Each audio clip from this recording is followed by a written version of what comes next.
Podcasting from Portland East to Portland West, from Big Pine Key to Pacific Beach, and from San Juan to Guam, this is All Across America.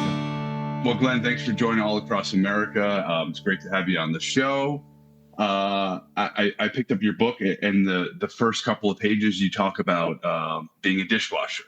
And it's a long career arc for you. You were a successful career as a civil engineer. You founded Gossamer Gear, the Ultralight outdoor equipment company, and then you sold it to the founder and longtime chairman of Whole Foods. But you opened the book washing dishes. Maybe you could tell us about that. Yeah, and I still own a piece of Gossamer Gear and still involved. I manage the board, I'm doing product design, things like that. So it's not like I sold all of it, but right. Definitely Mackie invested and saved it when it needed to be saved. So the dishwashing. So there's a cafe, a coffee shop in Bend that is apparently one of the most recommended places to visit for visitors. It's like you got to go to Sparrow Bakery, and they're known for their ocean roll, which is a cardamom sugar, wonderful, if you like cardamom. It's taken out of the oven, and when we're done here, I'm going to go taste my first attempt at some a cardamom brown sugar focaccia, sourdough focaccia. So we're going to test that out. Yeah. But anyway, so when we moved here, we knew about Sparrow, and that's actually kind of why we live where we live, close to Sparrow. But I would, when I was working, I would typically my alarm went off at 3:30. I would be in the office by 5, and then work. I tried to get home by 6 o'clock, and most evenings I could do that. Usually 1 or 2 nights a week where there were night meetings and I couldn't, so long days. And so when I retired, we moved to Bend, Monday mornings, I'd go over to Sparrow with my Wall Street Journal and my Ember mug and have a cup of coffee and an ocean roll, and just read the paper for a couple hours and just revel in squandering time because it seemed like I never had time in my life. So, and so you spend that much time in a place and you kind of get to know the people. You hear the people who work there, observe them talking back and forth, and it seemed like they were having fun. They took good care of the customers, and it was obvious from overhearing some of the discussions that they had relationships that extended outside of work. They were in a band together. They were talking about going rock climbing together. So this goes on for, months. And one day as I'm leaving, I see a sign on the door that says, "Attention high schoolers, we're looking for part-time dishwashers." And I didn't think anything of it because obviously high school is a long way away. And I just quit a job. So it's like I wasn't looking for employment.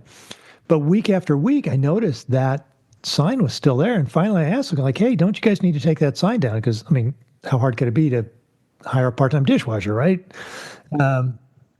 And they said, no, we've got some time, so we're waiting for the right person. And so that stuck in my brain, the right person. I'm like, well, maybe I'm that right person. Maybe that's the reason why they haven't been able to fill it. Maybe this has my name on it.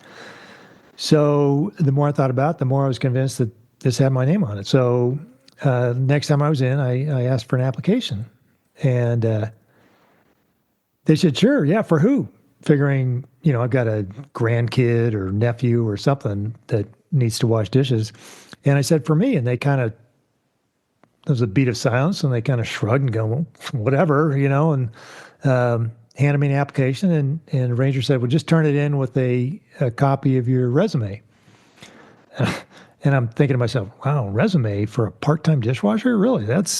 Seems extreme to me. So I thought about my resume, and I, graduated summa cum laude with a degree in engineering. I've got a master's in business, started multiple companies, registered in multiple states. And I said, my resume is a little light on professional dishwashing experience. And they said, "Glenn, I wouldn't worry about it because we like to teach people to do things our way." And I said, "Well, that's perfect. I have no bad dishwashing habits to unlearn." So I put together a cover letter and sent in my resume and the application. I changed my under career objective, I put part-time dishwasher at Sparrow Bakery. And under, other interests besides backpacking and running ultramarathons, I put ocean rolls under other interests, seemed appropriate. And I included a cover letter to explain that, look, I didn't want to take a job away from someone who needed one because I didn't. But having run businesses, it seemed like it could be useful to have someone who lived close, generally had, time availability, but didn't need the hours. So someone that could fill in, but you don't need to worry, if he doesn't get any hours this month, he can still make his rent. It's not a problem. And so I sent the resume in, and finally it was time for my interview. And so I haven't gone to a lot of interviews in my career. It's like, you meet people and you network, and, things kind of, I've fallen from one job into another basically. And, but I still have my custom suit. So I put on my custom suit and pocket square and wingtips and cufflinks, the whole 9 yards, and walked over there. Yeah. And Weston was pulling shots at the espresso machine. He says, "Glenn, you look a little different than when I usually see you." And I said, "Yeah, I'm here for my interview." He said, "Well, okay, I'll tell Whitney you're here. Take a seat." So I sat down, and the owner came out, and when I explained to her, "Look, I know I'm not going to wash dishes dressed like this," but when I found out I was going to be, interviewing with the owner, which seemed strange to me, that like you're not talking to the manager for a part-time dishwasher position. It's the owner of the company that is interviewing. I said, just observing here, this looks like a really cool place and everyone's having a good time here. And in my experience, that doesn't happen by accident. It starts at the top. And so I wanted to show proper respect for what you've created here when I found out I was going to be meeting with the owner. So we had an interview, and she explained to me why she interviews for every single hire, because she says the managers are too frantic trying to fill the schedule. And so, they may take a chance on someone, and apparently there was a bad hire that was a problem at some point. And so she says, no, they have to deal with the schedule, but I will make the hires. So anyway, they hired me, and I was hired to work Mondays for a guy who was leaving for a leave of absence. And then the kid doing Sundays broke his wrist snowboarding, kind of an occupational hazard in Bend for your workforce. And so I was working Sundays and Mondays, and then the wrist healed. I was only working Mondays, and then the other guy came back from Belize, and, now I kind of fill in wherever. In fact, I'm working in a couple days. Yeah. So that's how I ended up washing dishes. I think, most people, when they retire, they think about all the things they don't like about work that are going to go away. The commute, the meetings, the email, dealing with coworkers, dealing with bosses, whatever. And they don't spend enough time to think about the things that they do enjoy about work, because those are also going to go away when they retire. A lot of times you're at the peak of your career, stuff. People come to you for advice. You save projects, you get accolades, people appreciate what you know and what you do and how hard you work. And, sometimes a lot of those people you've spent more time with than your family at a workplace. All that goes away too. And so if you don't figure out a way in retirement to kind of be part of a team, work towards a goal and get that. And so, washing dishes scratches that itch for me. And it sounds like you talked a lot about connections. And for me, that was kind of the main thesis of the book, which kind of circled back to me right to the title, which was take less, but do more. And I think so much about minimalism is just scraping down to the bare bones and everything in people's lives. And my wife got this card from the gym. She's been going to this new gym, and I think they're handing out, you put your hand in a basket after you finish with your workout and you pull out a card. And it says, what's the one toxic thing or person in your life you need to let go of? And I feel like much of minimalism talks about letting go so much of things, but also people as well. Whereas your book, you talk so much about letting go of things, but to leave room, one for charity, but also for time for people and to help there. Can you talk a little bit more about that? Yeah, and that's not something, connections and relationships is not something that comes naturally to me. I'm an introvert. I'm very happy by myself for long stretches. We do a lot of road trips, Francie and I, and I could drive for 12 hours just and not say a word. Perfectly happy. I'm just thinking about stuff and wondering about things, and drives her crazy. And so I have to work to make connections. And she makes fun of me. I mean, it's because she's really kind of brought out that piece of me because she does it naturally. And she has, like, once you're a friend of Francie's, it's like she doesn't let go. I mean, she had a friend from college who didn't reply to her. I don't think she's ever written her a letter or called her, like, in 40 years. But she's still a friend. We still visit. She's just not, she just doesn't do that. But Francie just doesn't let go of people. And I've gotten better at that. But I've developed my own hacks for talking to people and trying to make friends. Francie makes fun of me when I, say, oh, someone's coming over, it's just who? "Oh, someone I met in the alley." And she's like, "Oh, look at you, meeting new people." So it's kind of a fun thing, but, yeah, I mean, connections, and I have to say I'm a lousy minimalist, in most areas of my life, except for backpacking. Part of that's kind of being married to Francie. But, I think it's less about getting rid of stuff and more about making sure you have time and energy and money for things that matter more than stuff. I was just reading something the other day, and I don't remember what it was, but I thought about how, so often it seems like minimalism is focused on stuff and even money, but we don't think about time. Time and energy, and you can always make more money, but it's like, you can't really make more time, and, Marie Kondo, of course, says, you shouldn't have stuff that doesn't spark joy. And it's like, oh, I know, some kind of something on saying no, the importance of saying no, because you say no to stuff, so you have time to say yes to other stuff. But if you just say yes to everything, you never have time for potentially important things. So did that answer the question?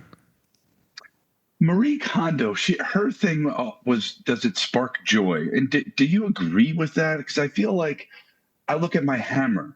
Does it spark joy? Not really, but I need it. I mean, what's your feeling on that? Yeah, and I guess it's interesting to me. Michael Easter, the author of The Comfort Crisis, which is, I think everyone should read. He makes a distinction between stuff and gear. He says gear, not stuff. And so, his point is, hey, if it's something you use to do something, like your hammer, for instance, it's not stuff, it's gear.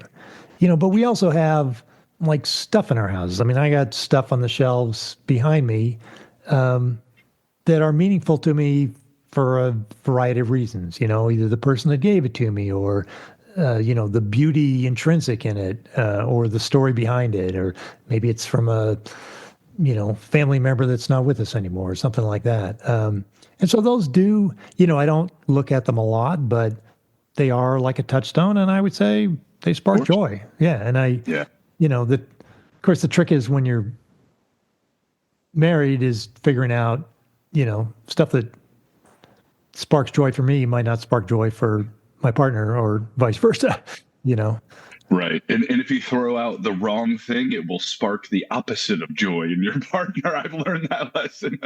Oh my gosh. Yeah. I just had a slight episode of that a couple of days ago.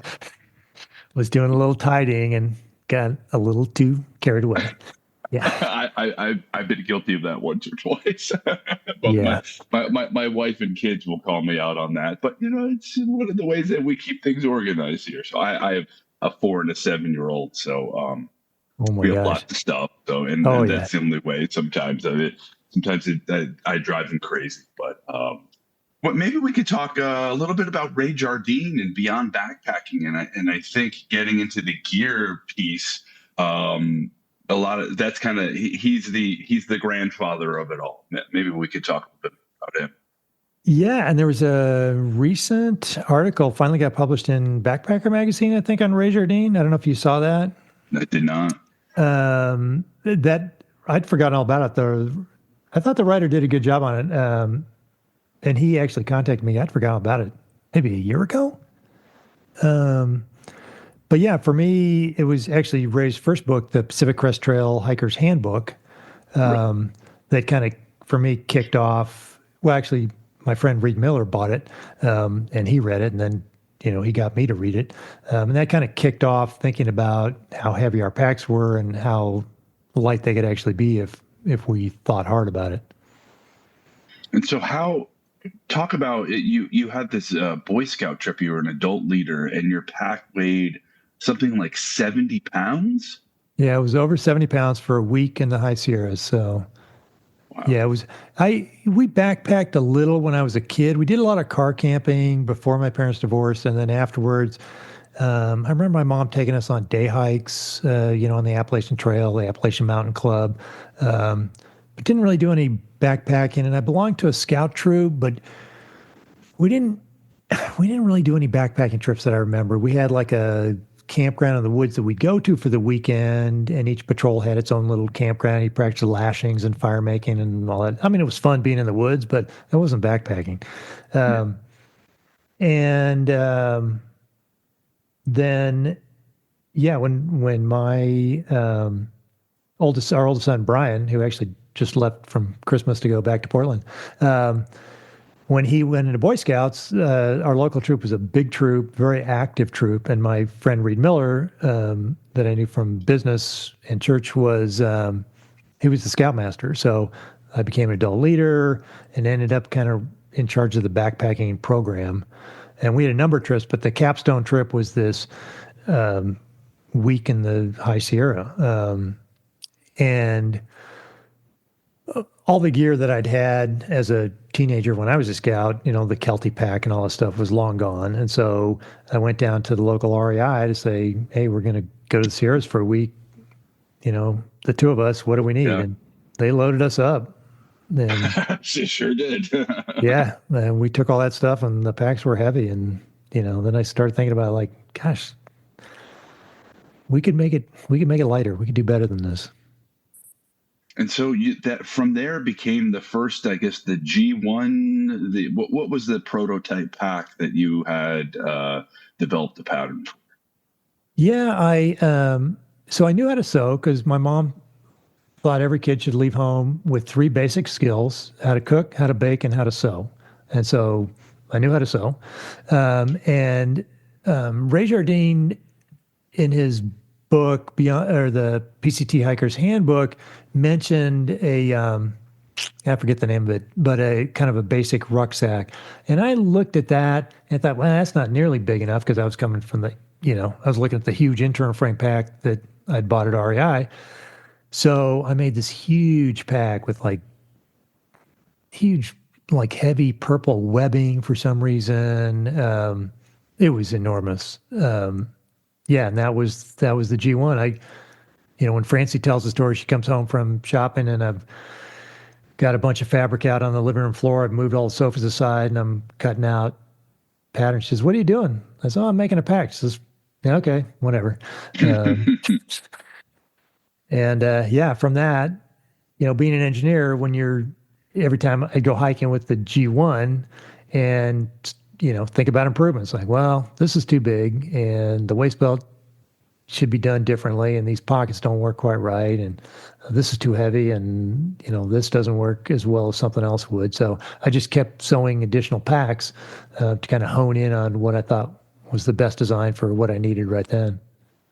So how many iterations did it take till you felt like, all right, I've got what I feel is a solid prototype? Well, it was the G4. I got to the 4th pack I sewed was. At the time, it was everything I needed. So this is like the G4, an old GVP gear version of it. Can you describe that for folks listening? Yeah, so I don't know it in liters. It's a pretty big pack. It's got huge 2 mesh pockets on either side. You can actually put 2 2-liter water bottles in each of the pockets. The bottom of it is kind of expanded out, so you don't have to stuff your down sleeping bag, so you don't compress the down too much and retain the maximum warmth. The shoulder straps are hollow, so you take your sleeping socks or your mittens or something you're not using as your padding for your shoulder straps, and the hip belt is the same. They're empty, so you could stuff stuff in them as padding. And then the back has a couple of holders, so you put your sleeping bag like a Z-rest in there, and it's the frame of your pack when you're not sleeping on it. And how much does that thing weigh empty? They vary depending on the material, but like 13, 14 ounces. Wow. And your external frame, the pack that you were carrying when you carried 70 pounds, how much was that empty? It weighed 7.5 pounds empty. Wow. Okay. All right. Well, I could do something. I have my original North Face Snow Leopard backpack. This was the first backpack I had when I hiked the Appalachian Trail. It weighs 7.5, 8 pounds empty. And then my last backpack, it's got some gear in it, but this was my Gossamer Gear Murmur. So I hiked about half of the Appalachian Trail with a Gossamer Gear backpack. So I was excited to meet the man that designed, that created the company that built the backpack that I hiked the AT on. So that's nice. Is that a Murmur or Mariposa? A Murmur. Murmur. I'm pretty sure. I mean, I may be wrong, but I think it was a Murmur. So, and mine's, I guess, slightly more sophisticated, and it does have some padding for the shoulder straps and all that. So I never needed to stuff my socks, but I guess if I wanted to save a little bit more weight. But my favorite feature is the one you mentioned, is the removable pack frame that you can use, the piece of foam pad that you could use as a sitting pad or whatever. That was my favorite feature. So great product, and took me a long way from 8 pounds empty to 1 pound. And maybe you could talk a little bit about the big four for backpacking for folks that are headed outside, and the number one. I mean, that was kind of Ray Jardine's thing, is concentrate on the big four, the easiest way to drop weight. Yeah, so usually, if you weigh everything in your pack and put on a spreadsheet and sort it by weight, usually the things at the top are going to be your pack itself, as you noted from your North Face, your previous pack. Your sleeping bag and your tent are usually going to be right up near the top. Your sleeping bag could be, or your sleeping pad could be heavy, depending on how you go there. But usually food is something that is going to be a very heavy component that a lot of people don't think about, because they think, well, my food, I need food. You can't save weight on that. But, by packing two things, making sure you pack kind of heavier calorie foods, and then also knowing exactly how much food weight you need, so you don't pack more food than you need. You can save weight. What would you recommend calories per day for somebody engaging in heavy outdoor? It depends on how many miles you're going to do and your personal metabolism, what kind of shape you're in, is the elevation on the trail, so many things. So I always recommend people, I don't think about calories. I just think in terms of weight, because that's a lot easier for me. And I know for me, in the 1.2 to 1.4 pounds a day for a full day on the trail is about right. If I pack more than that, then I'm just going to bring food home. But I recommend people, for their next couple trips, weigh their food before and after, and then they'll know what their number is, because it's different for everyone. And on a longer hike, I'm sure you experience this on the AT. After a couple of weeks, typically your metabolism will kick up a notch, and you need a lot more calories at that point. And you can never carry as much as you could ever eat. You just have to go to some all-you-can-eat buffet place when you're back in civilization. One of the things that struck me of Ray Jardine's book that I didn't like was that there was a little bit of hubris in it, in that I guess he had so many miles under his belt, he was unable maybe to step into the shoes of a beginner backpacker, and he knew he had his gear dialed in. He knew exactly what he needed, but he didn't carry a lot of cold weather clothing, for instance. And I feel like people have gotten into trouble. I certainly did. I feel like when I made my first foray into ultralight equipment, you go a little bit too light. The concept is known as stupid light. Maybe you could talk a little bit about that and some pitfalls and places where you felt you've gone wrong and learn from that. Yeah, I've ventured into stupid light a couple of times. One was when I didn't do the math right on my food. That was unintentional wandering into stupid light territory. Right. I don't know. I forgot to carry the 2 or something. And Reed Miller and I are on the Pacific Crest Trail, been over San Jacinto and coming down to Whitewater Canyon or Snow Creek. And suddenly I'm like looking at my food bag and realize like, well, something's terribly wrong here. And I realized I'd, done the math wrong. And so Reed and I sat down and we each put what we had out, and then we just kind of split it in half. So we'd each be a little hungry instead of me being starving and have to get off the trail. I have been cold. I've spent a night where I shivered, woke up shivering, shivered myself warm enough to go back to sleep again, sleep for another hour, and then wake up shivering. So, I don't plan that. It's not a pleasant way to spend a night, but I don't panic either because I know, the shivering is my body's natural way of warming itself up. As long as I've got the calories to feed that. Those are the kind of the couple main stupid light areas that come to mind. Yeah. And sometimes, I often tell people, I can show me what you're packing and I can tell you what went wrong in your last trip, and if they've got the huge down jacket, you can say, oh, were you cold on your last trip? Or, if there's way too much food, were you hungry on your last trip? Because we often, we remember those things. I mean, I remember being cold or being hungry, and it's like you can overcompensate the next time. You mentioned a couple places in the book, author by the name of Leidy Klotz, in the book called Subtract. Yeah. Fascinating book, I thought. He talks about how we're wired as humans to solve problems by adding stuff. And his aha moment came when he's playing Legos with his son Ezra, and they've got 2 towers that are unequal height, and they need to put a bridge deck on them, and so they need to be the same height. So as he's looking for another Lego piece of the right size to put on the shorter tower, when he comes back, and Ezra has taken one off the taller tower, so now they're the same size, and put the bridge deck on. And that started him down a whole rabbit hole of research and studies as to how we're wired to add.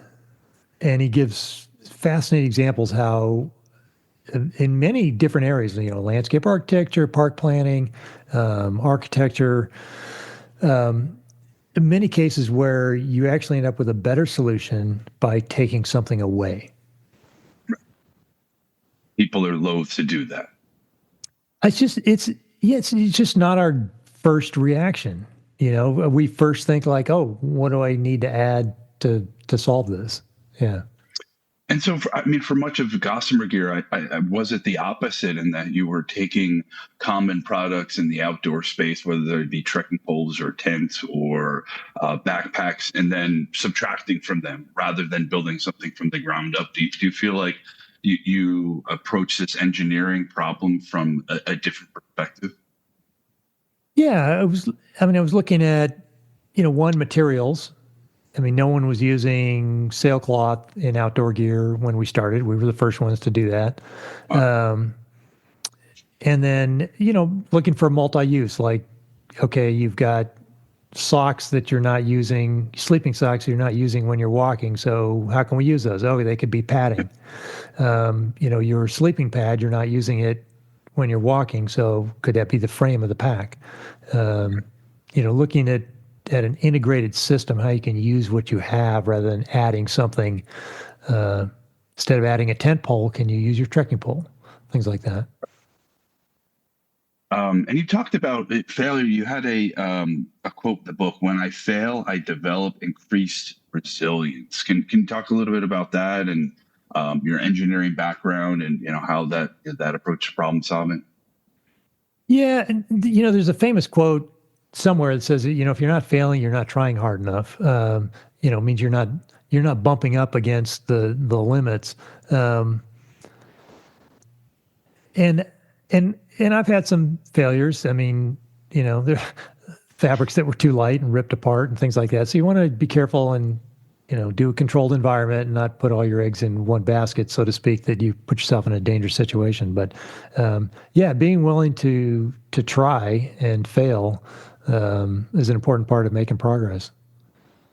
What would your advice be to people who are looking to get into the engineering space or the product development space?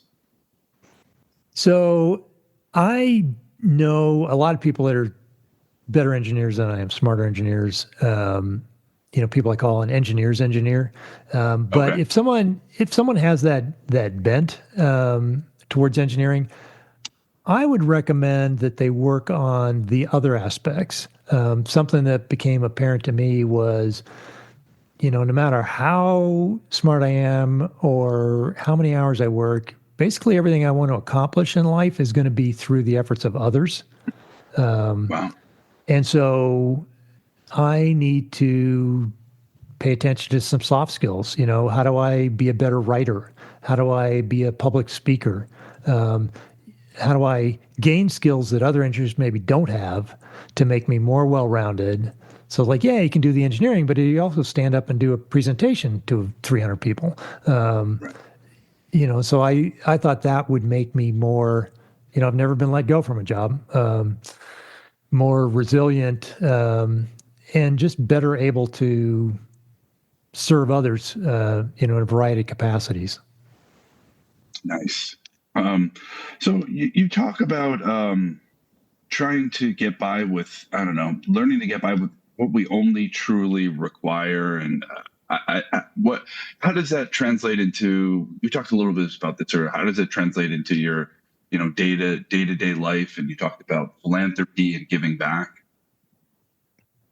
Yeah, like I said, backpacking is I'm pretty close to only taking what I really, really absolutely need. Base pack weighs generally under 5 pounds.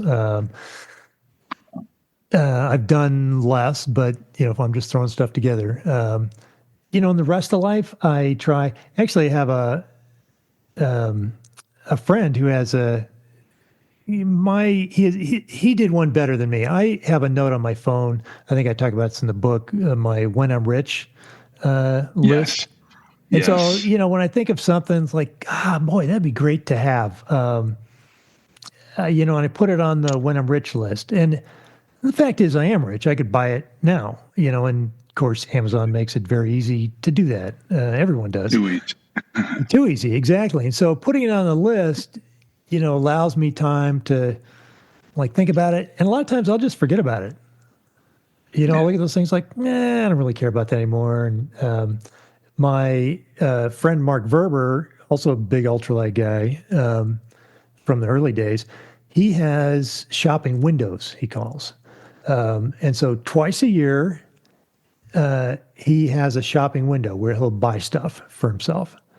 And so he has a list that he, if he thinks about, gosh, it'd be great to have that sleeping bag or this new jacket or something like that, he puts it on his shopping list. And then when the window opens, he pulls out his list and looks at it, and he says, he either buys it if he still wants it, or he takes it off the list if he's like, I don't really care about that anymore. Or it's like, I don't know, still have some interest, but not right now. He'll leave it on the list. And he says, I think 75 to 80% of the items on the list are either off or they're left on the list. He buys very little of what's actually on the list because it just kind of removes that the excitement of like something new. It's like, oh, this is great. And so that's just one way to not overconsume. I think it's genius, the shopping windows.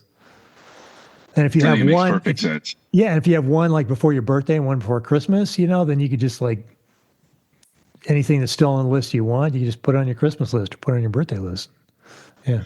I do something similar in a much smaller way, but just I don't buy stuff for a couple days a week, and just Perfect. maybe there's a Tuesday or Wednesday, and I'm like, you know what, I'm just not going to buy stuff for this Tuesday and Wednesday. I know I'm not running out for anything, and even by that Thursday, there will be stuff that will drop off. I guess what is a similar list, and so I can imagine you extend that out for 6 months, and if you didn't need it 6 months ago, you're probably not going to need it again 6 months later. So, but it's worked for me just as a day-to-day thing. And it's hard to do, not spend money on a given Tuesday, but it's doable. That's definitely doable. So, Well, that's great because it sharpens your, it gives you that pause and you realize, it breaks the connection between the instant, just like buy now. yes.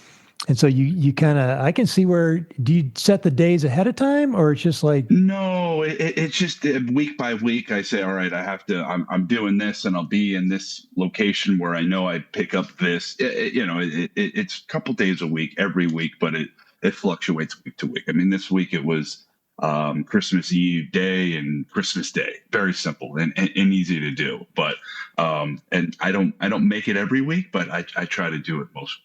And it's worked out pretty well. that's nice. I like that power in that of just making you pause. Because I'm guessing there's spillover effect beyond those 2 days that you don't buy anything. Like even the next day, there has to be spillover effect where you go, hey, I think so. I think I'll buy that. It's like, I don't really need that. You just. Yeah, I mean, I think it's kind of that dopamine hit, and maybe if you can remove yourself and buying stuff is really every time you that cha-ching, it's a dopamine hit of something new, whether it's I don't know green onions or a new green jacket. And I think giving yourself you develop a tolerance for not having. So, but still something I'm working on. Yeah, no, that's great. I like that hack. That's one of my strategies. So, you talked about the list and your friend's shopping list, and you also have a list. You getting back to the spirit of connections, these yearly outdoor adventures that you go on, and that you invite this wide-ranging cast of characters. Yeah, that's something I like to do to kind of foster connections. Usually it's people that I know, although sometimes that I've never met in person. But just after, we had an email exchange or something, and they seem like they meet the criteria for being on my list. And in fact, I just sent out the invite for Buckskin this year to the list. And yeah, got a wide-ranging cast of characters. Some people that I met through podcasts. Podcast host. Right. One of them's on there. One's like a friend of a friend that I did a hike with. But I, plan Buckskin is always one I do every year because it's just so amazing, and it can be a little daunting if you haven't done it, just in terms of trying to plan it and figure out what's what.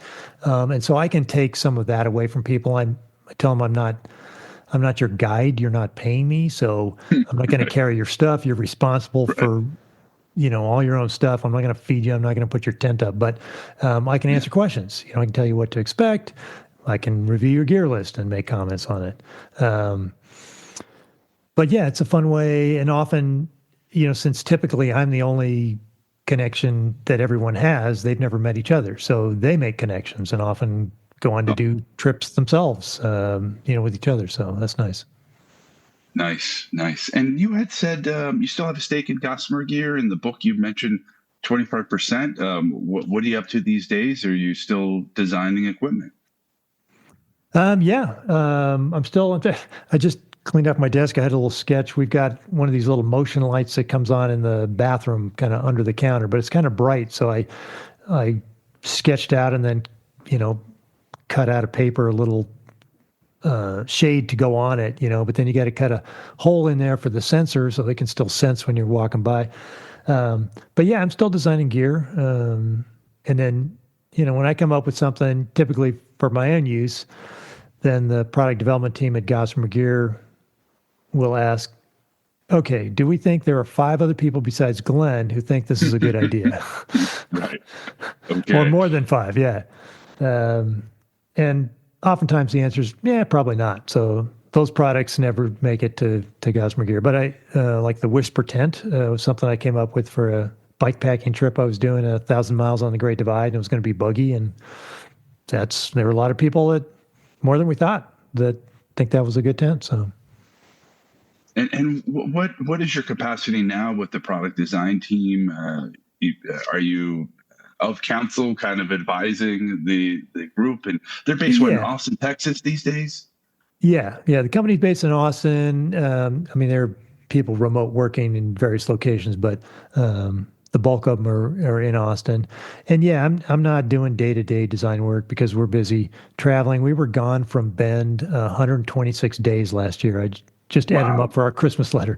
So we're gone a lot, hiking in Europe or on a cruise or speaking somewhere, road trips. So yeah, we're gone a lot. A lot of that is right now kind of for the book, being on podcasts. In January, I'm giving a talk at a bookstore in Washington and showing up at a book club there. So yeah, the rest of the time I'm, trying to get outside and be active and have fun and wash dishes and write letters, write notes, and yeah. Nice. And how can people find out more about you and tell us a little bit about the book? Any final thoughts? Well, probably the best place to find out about me is glenvanpeski.com. All right. You can find out about the book.